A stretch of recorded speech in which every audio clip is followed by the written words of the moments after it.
Hello, friends. We are on Cosmic Fire webinar commentaries number 12, and we're on page 1224, and again we're revisiting the creative hierarchies. There is a chart here which we'll get into in a minute. I wanted to, without going through undue elaboration, I wanted to link the hierarchies together by number. We have the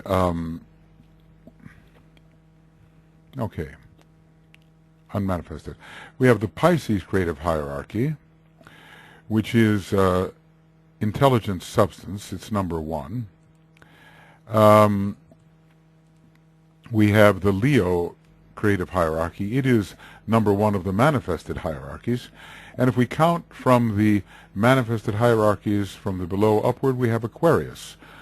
We also have, in a sense, the sign Cancer, because, as we see here, if we began counting from the base of the astral plane upward, Cancer would be the first creative hierarchy. I'm not sure whether it's legitimate to do that, but in any case, Pisces, Leo, and Aquarius all are characterized by the number 1, and in a way we have then the highest of the hierarchies unmanifested, the highest of the manifesting hierarchies. So Pisces the highest of the unmanifested, Leo the highest of the manifested, and Aquarius the lowest of the manifested hierarchies, brought together. And there are ways in which we can, well, I think I won't get too much into the ways of linking these. I will just say that perhaps they can be linked. Intelligent substance, the divine flames, and the baskets of nourishment. Moving down, we have the Aries hierarchy, which is said to work through unity through effort, number 2. The Virgo hierarchy, which is the burning suns of desire, and they are the divine builders, or the greater builders. Divine builders, yes, okay. And also Sagittarius, which are the lunar lords. There is a definite connection here between the hierarchy ruling the second plane from above of the manifested hierarchies and the second plane from below. So all of these are connected in a planar sense. Unity through effort, the divine builders, and the lunar lords.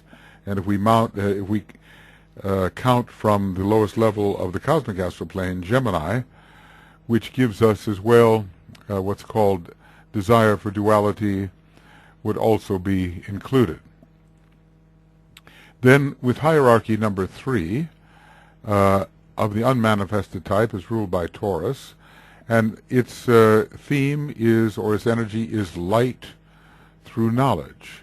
And then we come to Libra, which is number 3 of the manifested creative hierarchies, and its theme, the lesser builders conferring form. These are the triads, or the triple flowers. They're both, interestingly, ruled by Venus. Both Taurus and Libra are ruled by Venus, but hierarchically Taurus by Vulcan and Libra by Saturn. Capricorn is also included as the third from below, and here we have the human personality, the crocodiles, the Makara, as they are called. Now, much, profound, lengthy pondering could go forth on these connections if we think that by numerical resonance there is a way to connect these orders of monads, these orders of lives, and probably there would be. Gemini is the 4th unmanifested creative hierarchy. Its key is desire for duality. And then, along with it, Scorpio, and Scorpio again, both responding to the number 4, and that's the human creative hierarchy. The initiates, the lords of sacrifice. Now, if you think about that, the connection of Gemini with Scorpio is pretty profound, because the human creative hierarchy, its intervention into the lives of animal man created the soul and personality duality, which the Gemini hierarchy represents. This is not really a triangle. It's simply a relationship. And it's also a relationship which exists through the connecting power of the planet Mercury. Just as Taurus is mentioned again here in the third, united by the number 3, Aries is united with those who are characterizing or expressing the number 4, and we see that count from below 1, 2, 3, 4, and we're back to unity through effort. These things are really profound, and all I'm doing is indicating the lines of numerical connection, the lines which can exist through what we can call numerical resonance, but it would take extraordinary pondering to see how these lives could be brought together. Of course, when you have an opposition like Cancer-Capricorn, we know that they are related. We're already told that the fifth creative hierarchy, even though it's not quite on the cosmic astral plane yet, whose number is, its number is also 7 and 6, I see. Okay, that this fifth creative hierarchy, through the number 5, is related as well to Capricorn and to Libra. Capricorn counting downwards, 1, 2, 3, 4, 5, and Libra counting upwards this way.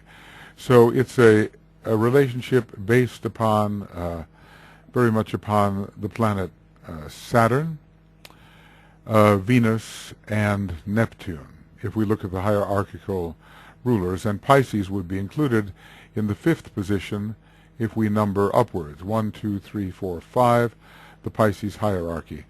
Although that number 5 is not here listed as, because the numbering up occurs from below. It begins on the lowest level of the cosmic physical plane. Still, there is reason to think that we can use numbers counting from the base of the cosmic astral plane. Now we go on and look for the number 6. The number 6 gives us a triangle from Leo, the first of the manifested hierarchies. We see the divine flames, and then Sagittarius and Virgo. We see the divine flames, and we also see the lunar lord, Sagittarius, and Virgo. Now, I think I've left out one of the possible number 6s, and that should be Gemini. So let me insert that. Gemini, given the planes on which the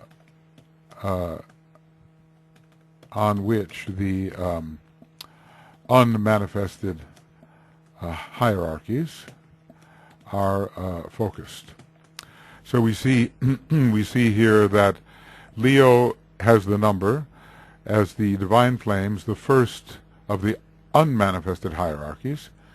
Sagittarius, the Leo, the first of the manifested hierarchies. Sagittarius, on the 6th plane of the manifested hierarchies. Virgo on the 6th plane, counting from below upward. On the 6th plane, really the 2nd, but counting from below upward, the 6th. And then, if we were going to look over here, on the 6th plane of the unmanifested hierarchies, we have Gemini. So there are actually 4 here which are quite strongly together. And of course, we could find connections. One only has to ponder, and connections will appear, because after all, these are interrelated groups of monads, some more strongly interrelated than others.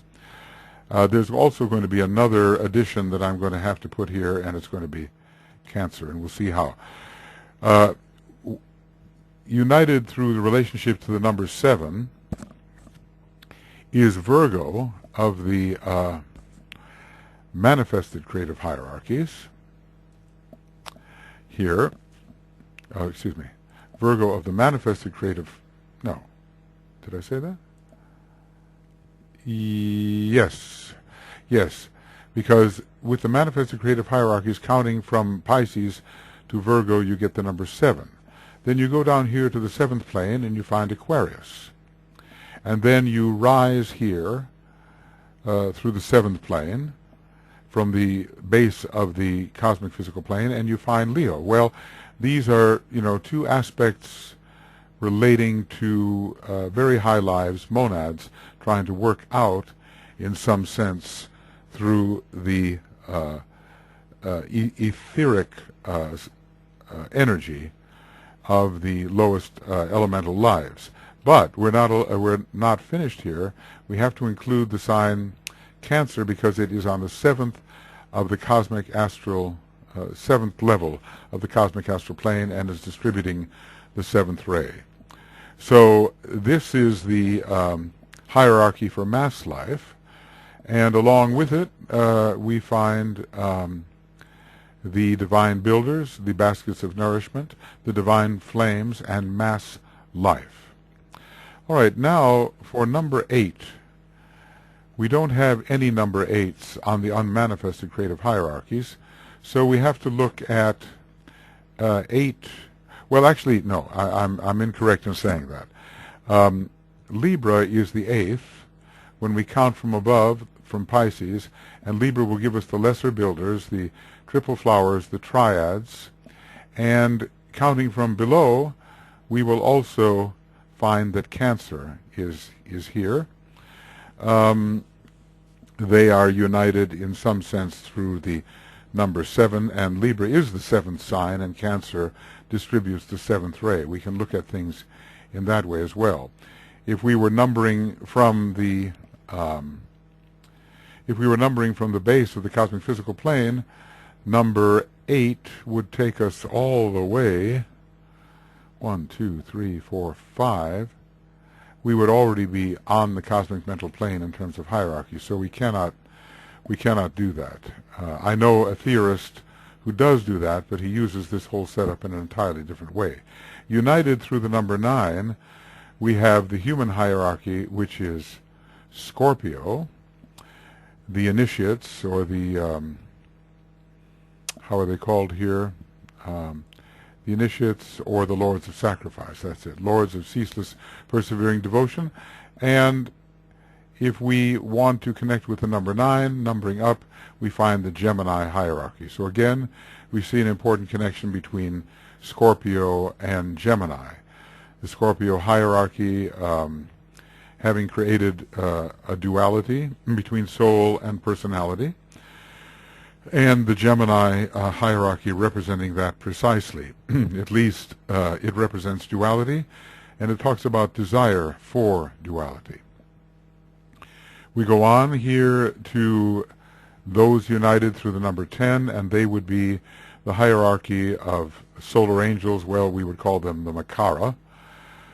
And then the Taurus hierarchy, counting from below and upward onto the cosmic astral plane, light through knowledge. So we would have the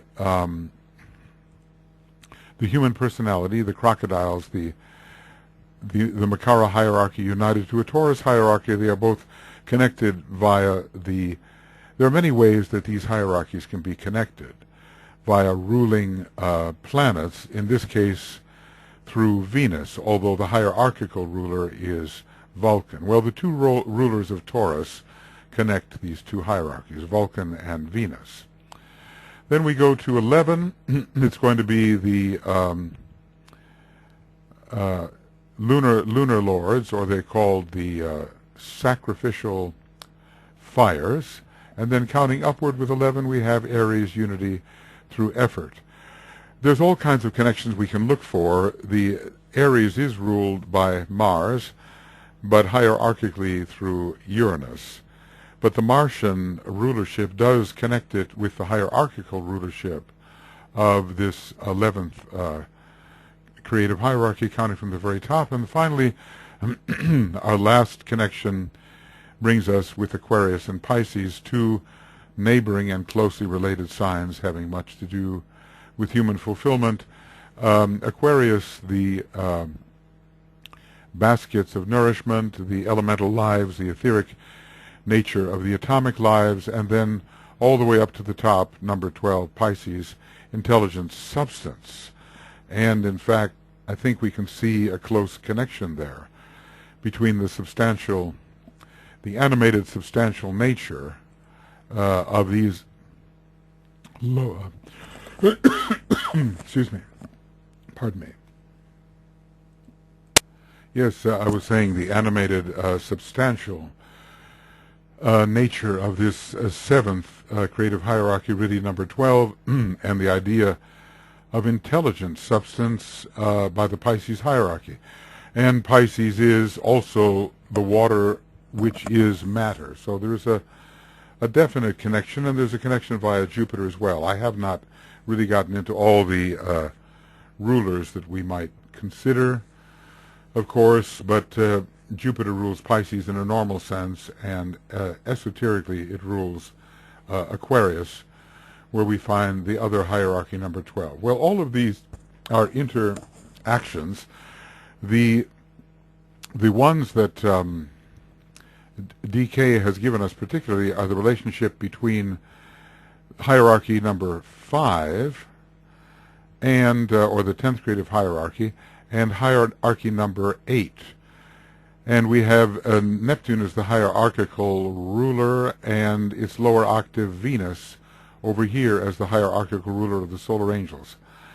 We've also been told of a connection between this 5th creative hierarchy, in which the number 5 is very strongly represented symbolically as well, as factually with the 5 liberated beings, the 5 liberated groups. And yeah, we have to see on what level these should be considered, because on every planet there are groups of intraplanetary Kumaras, and they are different from the planetary Kumaras themselves. The planetary Kumaras really are planetary logoi. The intraplanetary Kumaras are the representatives of those planetary logoi, and they would be found, for instance, in this kind of setup. No, a little bit farther back. The intraplanetary Kumaras would be found here. These, the Buddhas of activity, are intraplanetary Kumaras, each representing a different planetary Kumara in the solar systemic sense. And maybe also these esoteric Kumaras could be considered intraplanetary Kumaras. But Sanat Kumara is a direct emanation of the actual planetary logos. He is, in a sense, the planetary logos. So these are, well, what have I given here? These are numberings which can lead to insight. We can connect these by position on the plane. We can also connect them by rulership. So let me look at that. And I think what I want to do is, so I don't make the usual mistake, is to say these creative hierarchies can be connected by the number of the plane on which they express, or the number of the planes on which they express.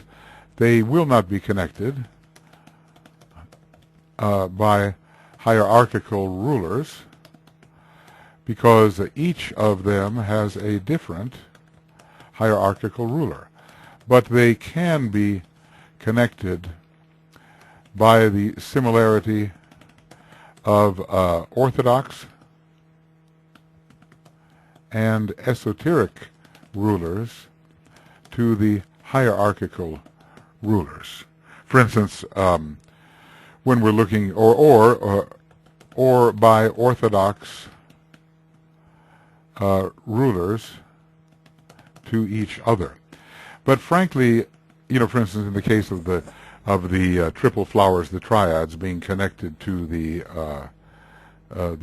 hierarchy of light on the unmanifested level, both are orthodoxly ruled by Taurus. So another way to connect, of course, is through the just through rulerships. I think I can simply put this. This would be connection through all manner of rulerships. But it may be, kind of an obscure trail to follow, and Master DK has warned us against following trails that are too obscure and really may lead nowhere. There's so many other things that maybe are more important, but still, what I wanted to point out, at least more important at our stage of unfoldment, I wanted to point out the connections between these different groups in terms of the planes on which they manifest, and also, and hence the. So what do we have here? The numerological connections. We have numerological connections. We have planar connections, and possibly rulership connections. There are, we're going to see shortly that DK connects various of these hierarchies in unsuspected ways, but since we don't really know what these unmanifested hierarchies are actually doing, we just have a little bit of a hint here in terms of their the kind of energy they express and the sign through which or in relation to which they express it. But in cosmic astral terms, what possibly could we know? Because in a way, these are the levels, I just thought of something. If when we look at these particular hierarchies, we say, okay, they're manifesting on the cosmic physical plane, even though they have their origin on planes far above, some of them. The divine flames, for instance, it's just an area of manifestation. It's not the area in which the monad is found. Same for the divine builders. Same for the lesser builders. Probably the same for the higher part of hierarchy number 5. Then when we look at these hierarchies, where do they have their monadic expression? Will it necessarily be on the cosmic astral plane, or could it be on the cosmic mental plane? What types of lives do they represent? I believe they do not represent the planetary logoi. In other words, they are not the planetary logoi. They are not collections of planetary logoi, but they could be connected as with and representatives of the greater Kumaras, the planetary, actual planetary Kumaras. The word Kumara is fairly versatile. It can represent a great being functioning within a planet, or it can represent the planetary logos itself of a particular planet. And so when such a term is used, we have to try to understand which one DK really means. Well, as I say, this material is just really beyond us in a certain sense. Some of the energy expressions may be interesting to us.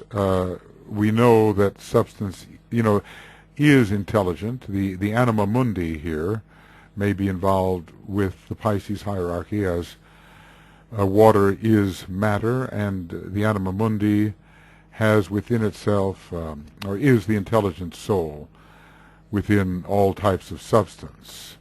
Aries is always producing, will the hierarchical ruler be Uranus here? Perhaps.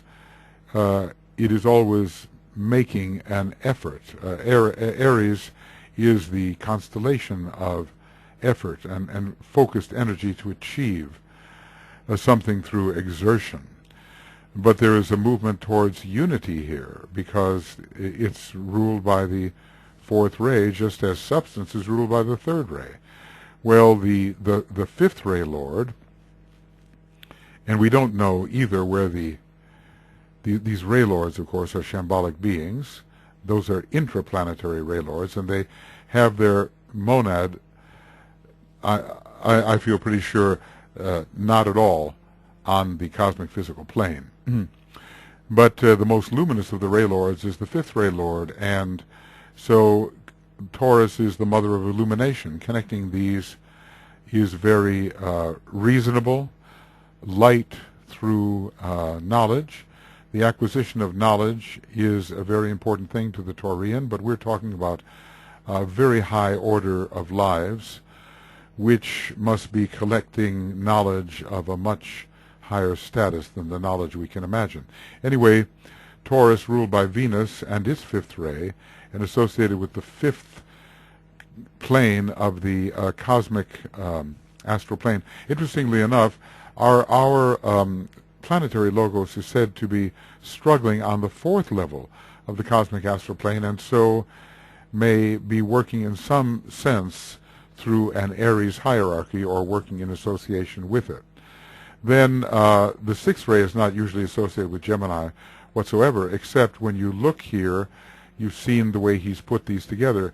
The sixth ray is desire and duality is Gemini. So we have here the desire for duality and probably for the interplay of dualities and to be represented by duality.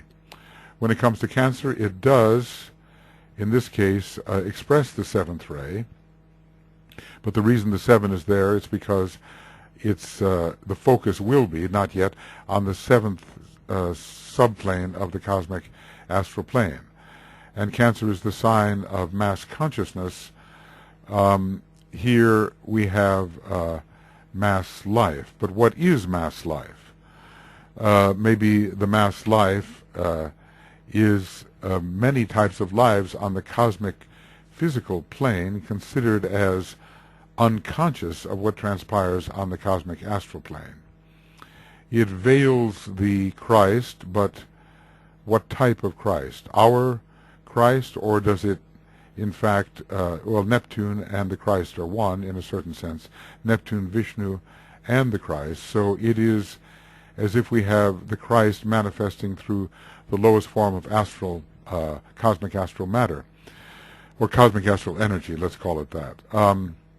We have to remember that that what we call love in a higher sense does emanate from the cosmic astral plane. So even though these 5 Kumaras have developed manas to a high extent, since they are focused on the cosmic astral plane at this time, there must be for them the curriculum of cosmic love, I would say. Well, all of these, you know, I'm well aware they're just words and they indicate potential connections. I think it's probably more important for us to think of what the creative hierarchies are in general. They are, in one sense, they are groups of monads that either are correlated with certain rays which they express through, or are driven by certain rays which propel them and are the emission of a higher type of creative hierarchy. They also, in a way, build themselves into composite beings. For instance, if you look at the human creative hierarchy, it is expressing through the fifth creative hierarchy and through the lunar lords, through both aspects of the fifth creative hierarchy. It's expressing through what the solar angels have given, the higher aspect on the higher mental plane. So what we normally call the human ego, and it's expressing through the human personality, which is a name given here for the crocodiles and Makara, so the lower mental plane.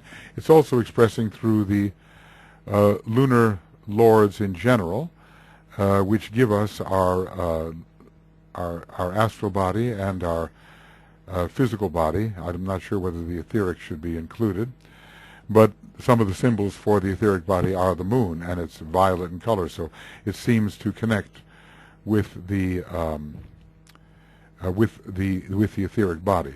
So anyway, these 3 particularly, hierarchies 9, 10, and 11, make one composite being, which we call the human being. So in the human being, a number of creative hierarchies are combined.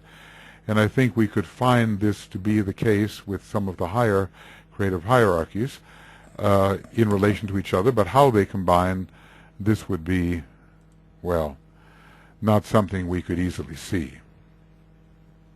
Maybe not something we could see at all. Anyway, three kinds of connections, right? So that's what I'm talking about here. Three kinds of connections: numerological, planar, and rulership. But there's probably not much we can relate to these connections to in the life we can fathom, in our lower life. So I think I just have to let it go after indicating the possible lines of connection, and maybe the intuition will work and fill in what these patterns really are and how they can relate to our lower life.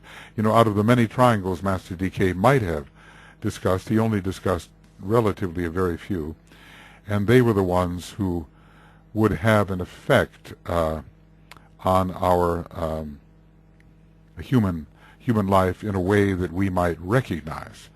So far, there's not much here that we'll be able to recognize, because when dealing with these creative hierarchies, we barely know what the monad is. We're only learning what the solar angel is. As far as the human personality and the lunar lords, we're learning something about them. That's our focus. But as far as the elemental lives, well, that's in the realm of modern science, and we have not applied occult understanding to these lives. Some degree of occult understanding is being applied to the nature of the lunar lords and to the human personality, and when it is possible, to the human hierarchy. As far as these higher hierarchies go, well, to the extent that we can understand something about the vehicles of the spiritual triad, we're told that they confer form, maybe the forms of those vehicles, perhaps. And the divine builders confer soul, which means they are intimately related to stimulating consciousness, because soul is consciousness. The 2 and 6 are very connected here. As for the divine flames, well, they may be, in a way, the life of the monad itself, or maybe they are closer to the essence of the monad than even the divine builders are, because one day there will be a liberated volatile essence which is alchemically liberated into the sea of fire, and perhaps then the divine lives will have a monadic impact. Well, you know, sometimes you just have to leave a subject having suggested what you can and get on to other things. Now, we were looking here at this table of creative hierarchies, and we have discussed the names of these hierarchies and their numbers. I just have to, when I look at the burning suns of desire, I see such a strong Jupiterian connection. When I look at because all of these numbers can be related to Jupiter. When I look at the triads, I see a very strong mental Mercurian connection and a Saturnian connection. These are all numbers that have to do with the mind. Here, we see the 4th kingdom and also the greater 9. Knowing the note to which the 4th great group responds and linking it to the great creative 9. So we see here the idea of the 9 initiations and the possibility of being liberated towards them through the 4th degree. We see the fulfillment of the human kingdom promised. When we come to the crocodiles, again we see strongly monastic numbers, but also a number of the will, a number of completion, And the number 10, interestingly enough, even though these are out of order, these hierarchies are out of order, and this should be, in another world period, ruled by the crocodiles, the number 10 tells us there is a connection to Capricorn. So it's 10 down, and the Capricorn connection is very strong. The 5 of Venus and its 5th ray, and of Manus, and the 3 of Manus as well. When it comes to the sacrificial fires, we're really dealing with a 6 and a 2. The number 11 really is a 2. So we're dealing with magnetism, with desire, and with love, with magnetic energy. And when it comes to the baskets of nourishment, well, here we have manifestation, 7, and completion, 12. And of course the number 1 is also related to the mineral kingdom. It's the first kingdom, and it will be, I believe, the type of matter, representing the type of matter through which these baskets of nourishment manifest. Now the symbols, we should take a look at them. I think it's just about hopeless to take a look at the type of electricity or Shakti that is moving through these beings.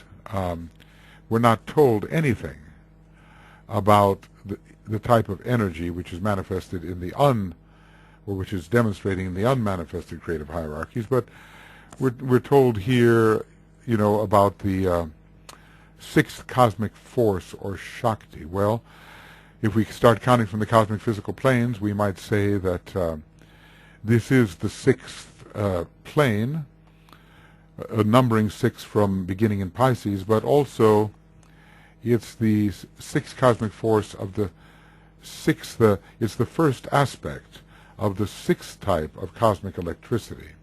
So then do we assume in some way that here we have the 5th type of cosmic electricity, the 4th type, the 3rd type, the 2nd type, and the 6, 5, 4, 3, 2, 1, that this is in a way the 1st type of cosmic electricity here in Pisces? Well, we cannot know such a thing. We have the 7th Shakti here, but the word Shakti doesn't always mean the same. DK is being vague here, or deliberately blinding when he says it's the 2nd of the 7th type of force from out the many. So how is this 7th type of force different from the cosmic forces, or Shaktis, which are implied as occurring on the cosmic astral plane and are here present on the 1st plane? Is this 7th Shakti the same, in the same category as the 6th Shakti? Well, all we know is it's connected with a 7th plane. And now again we have the 1st Shakti, but is it a cosmic force? Because it can't possibly be greater than the 6th cosmic Shakti. Maybe this is perhaps 6th Shakti. Is it, we could ask, is it systemic Shakti or force? It's the 3rd of the electric force. Let's see. So this is going to be simply a question. It is the 3rd of the electric force of the 1st type of cosmic energy. I think I better go back and get the actual reading on that. Here we go. Trees of cosmic fire, and we'll go to hierarchy number 3. The 3rd aspect of electric force of the 1st type of cosmic energy. So the 3rd aspect of the, I'll read it again, of electric force. The 3rd aspect of electric force of the 1st type of cosmic energy. Now, does this 1st type of cosmic energy come from the cosmic astral plane? We don't know. I have a feeling that a very profound connection with the fifth ray will be needed.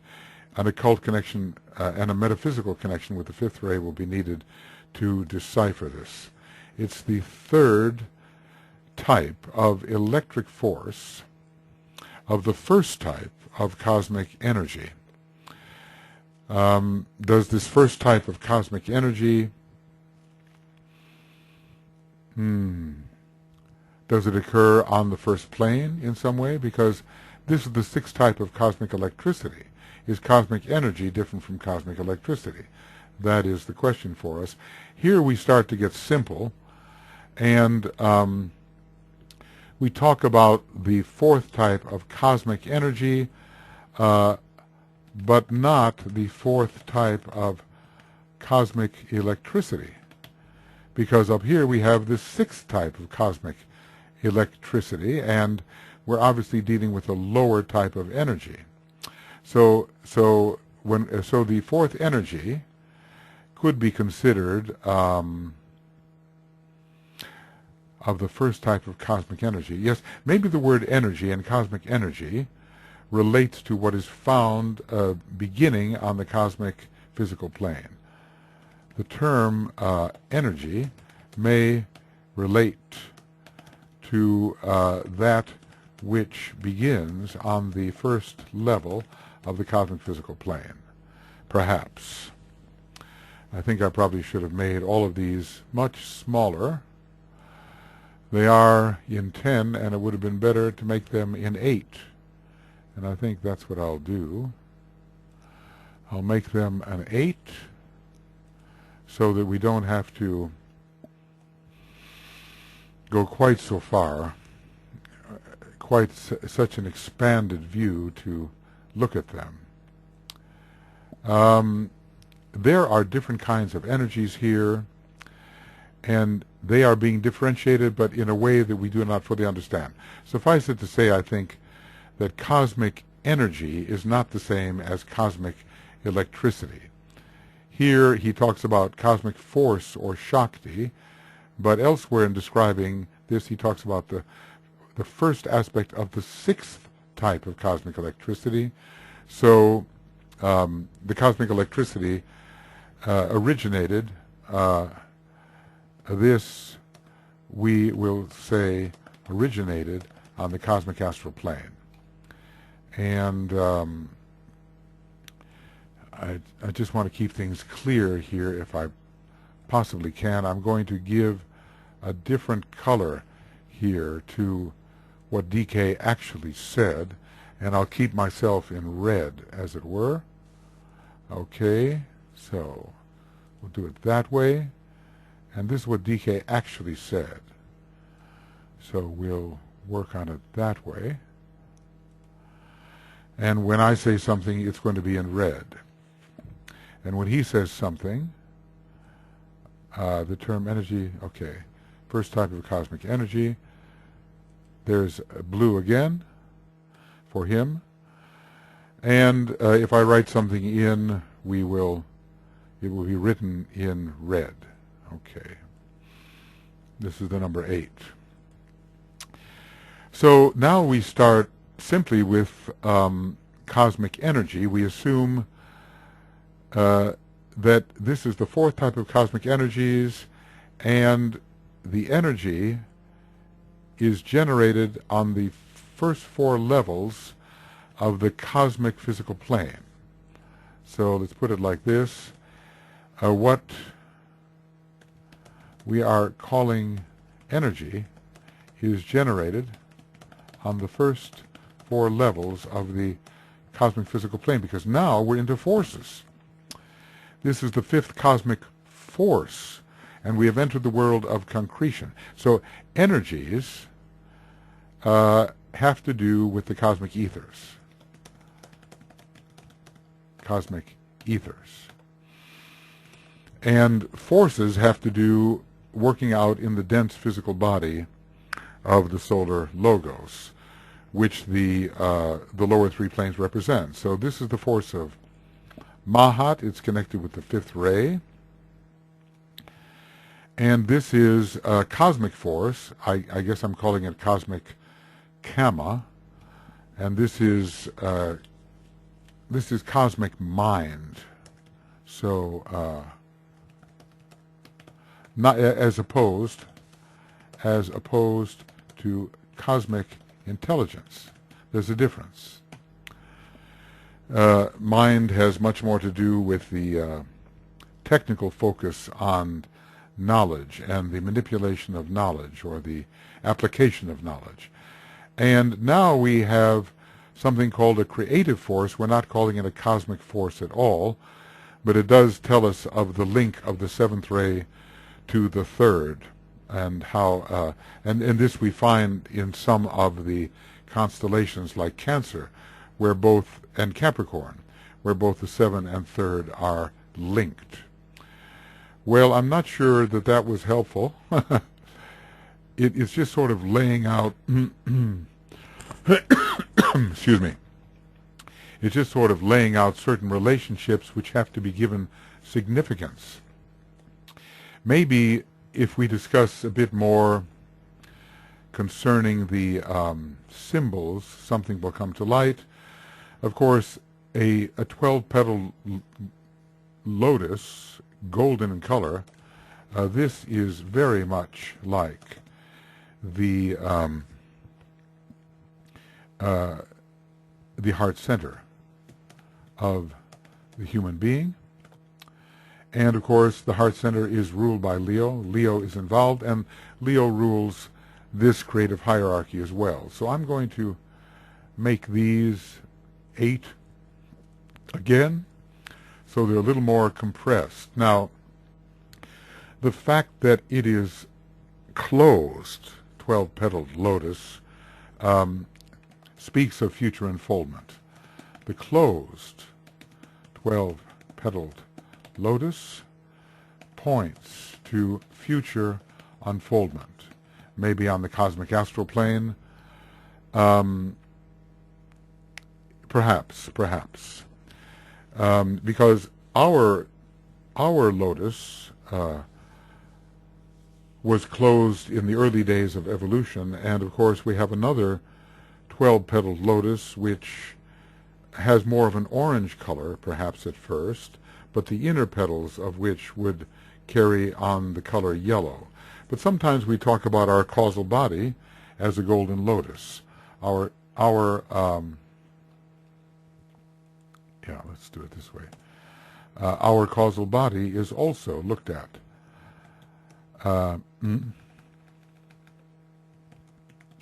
also be seen as a golden lotus. Yes, the sunflower, the sunflower on the higher mental plane, it has many, many colors, but its golden quality is important. Now, this is really all I can say about it. Maybe he will say something below. The next creative hierarchy is focusing on the monadic plane, and this makes sense in quite a rational way. 7 colored spheres, each with a central fire. So these are, I would say, no, it's too big, right here. I would say that these are 7 monadic spheres, representing the 7 monadic rays, and the central fire is the very essence of the monad. But these are not 7 monads. They are 7 spheres containing many monads. So that being, whatever it is, and we've tried to discuss what it is, short of being a planetary logos, lives through millions of monads, even billions of monads. We don't know the exact number of monads in our solar system, and how many of them may have the 1st through 7th subrays. We know, we're told in relation to the solar system, sometimes one would think in relation to our planetary logos, but in relation to the solar system, you would think, okay, there are 20 billion third-ray monads, 35 billion second-ray monads, and 5 billion first-ray monads. But each one of these can have any one of the 7 sub-rays, and when we're talking about the sub-rays, or the submonadic rays, we had better be speaking of those which exist on the monadic plane, because there are 7 circles. 7 monadic circles, and not just 3. The 3 often hovers above the 7, as we've seen on many charts. But if you're going to go looking for the 3, you're going to have to go to the logoic plane. So these are great circles of monads which are ensouled by some superior life, and the type of superior life may be that which we find in the second creative hierarchy. Now, for the third group, the triple flowers, or the triads as they are called, a triple flame, in a way it's the flame of Brahma, hovering over a golden altar. The altar suggests sacrifice, and it is the solar angels who have sacrificed themselves, and one thinks of them as solar and golden in color.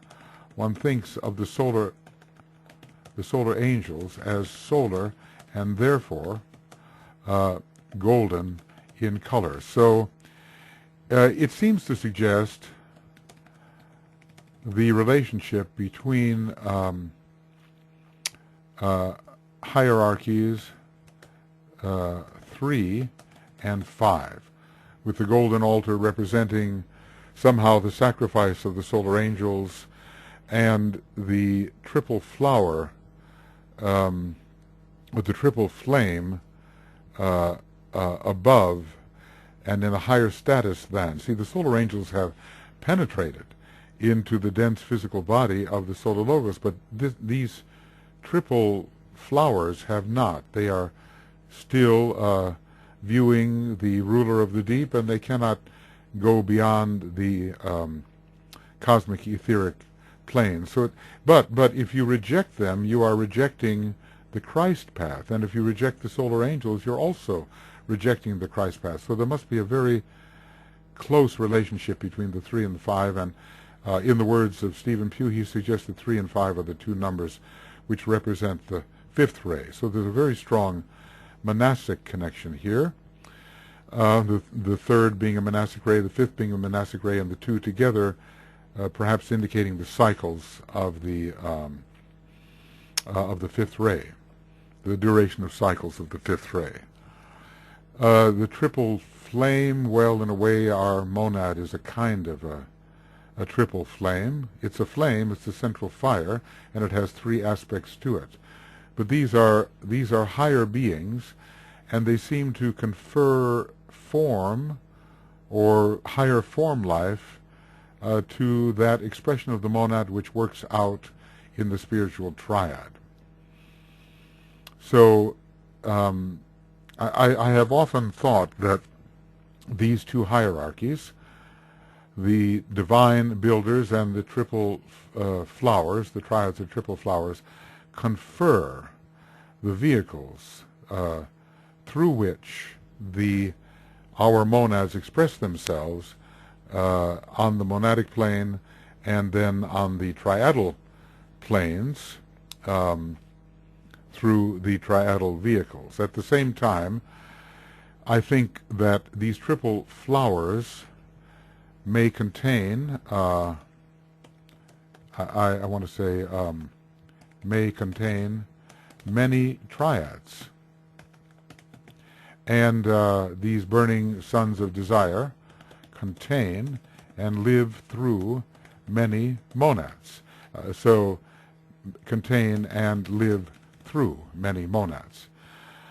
Well, this is just the preliminary kind of work to try to get the qualities straight when interpreting these symbols. The French fleur-de-lis is connected with this third group. It's a very intelligent group, and it's the foremost group in the field of Brahma upon the cosmic physical plane. Foremost group in the field of Brahma upon the cosmic physical plane. B-R-A-H-M-A. We come now to the human hierarchy, and it says the Son, S-O-N, standing with outstretched arms in space. Well, standing, so thus forming a cross. And the number 4 is prominent here, the four-fold cross. And, of course, we have as well the second aspect of divinity. The second aspect of divinity is implied with the Son, or the Christ. The rays of the human being are to be the second and the fourth, and we find both numbers here represented. We have a saving function here of the lords of sacrifice, and of what is called ceaseless persevering devotion. Well, CPD, ceaseless persevering devotion. So we have here a kind of a mediating function which holds its hands out perhaps to the lower kingdoms, the savior of the lower kingdoms, the savior of the lower kingdoms.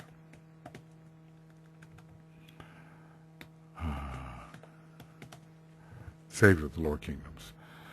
So this presents a very Buddhic picture of what the human hierarchy is supposed to be. It's supposed to be a reflection of the Christ, reflection of the Son. Well, human hierarchy is existing on all the different planets, not just on ours, but at least on our planet, there's such a close connection with the second ray and the fourth ray, the two rays that are to characterize the human kingdom, at least. So lords of sacrifice, lords of ceaseless persevering devotion, the initiates, and I guess through the power of the sonship, initiation will be taken. The great Son of God, Sirius in a way, the cosmic Christ, sponsors the entire program of initiation, at least on our planet, and maybe on others too.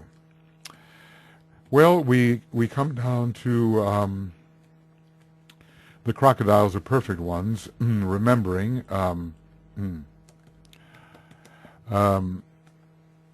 Let's remember. So if I want remembering, if you just excuse me for a moment here, RMG, remembering. Okay, but let's get it right. R-E-M-E-M-B-R. There we go. We have to remember that it's a dual hierarchy. This is a dual hierarchy. Exactly what that means, we don't know, but we have theorized that there is a division between a kind of solar and lunar aspect of this hierarchy, and that we have the different kinds of Agnishvatas, and we have those that are related to the solar angels and those which are lower. The five-pointed star with the symbol of System 1 in the middle, well, I can only say with simplicity, these lives come from System 1, or we call that the previous solar system, where they were human beings. So they carry the manas of System 1. And they represent the achievement in consciousness. They are sons of mind, they are divine sons of mind, they are Manasa Putras. They have raised mind to a very high level and also are expressing love. And we will find that they are really a union of mind and love, and that when you read of the process of the fifth ray Lord, you will see how much mind and love are connected. I've sometimes wondered whether a ray Lord has only one ray. I know this is like a foolish thought, but they are monads after all, and all are triple. So, perhaps they manifest a particular ray at a certain time. Maybe they have more than one ray, but the ray that they manifest is the one with which they come to be identified. I also think that the five-pointed star, it doesn't tell whether it's upward or inverted. It can represent mind in the downward pointing five-pointed star can represent mind in the service of desire. It's a lower thing. Well, okay, why not stop while we're ahead and say that this is the end. I'm not going to do it that way, am I? 1, 2, 3, 4. I'll put it over here. That this is the end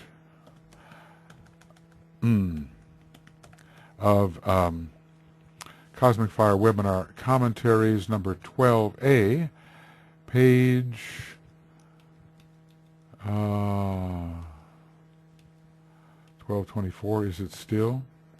Maybe it's 1225. No, maybe not. Maybe no, it's still 1224. Okay. Page 1224.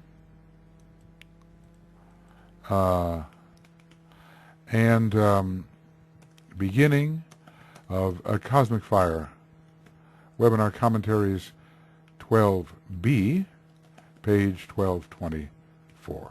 Okay.